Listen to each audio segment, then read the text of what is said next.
مقامات روسیه زاده دیگری تاجیکستان را از شهروندی روسیه محروم و از کشور خارج کرد. واعظ معروف تاجیک سید نورالدین رازیقوف، معروف با نام ایشانی سید نورالدین، که بیش از 20 سال در ناحیه رژevsky ولایت سوردلوفسک زندگی میکرد، اخیراً به تاجیکستان رانده شد.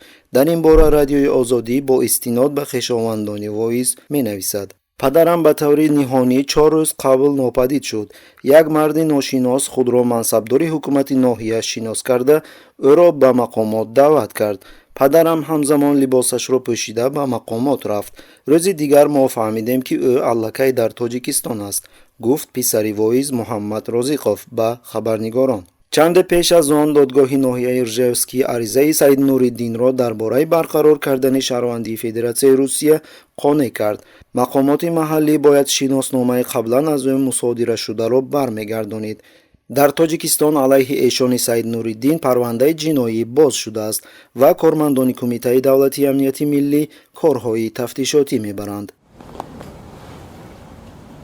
یادرس میکنیم که این دومین حالت بیکار کردن شهروندی روسیه و ربوده شدن خادمان جمعیتی تاجیک در چند روز اخیر می باشد. چند روز قبل مقامات روسیه با درخواست تاجیکستان حامی حقوق انسان عزت امان را بدون اساس از شهروندی روسیه محروم ساخته به تاجیکستان بازداد کرد. تماشا میکنید، مطمئن باشید که من دیگر در تریتوری مسکو و تریتوری روسیه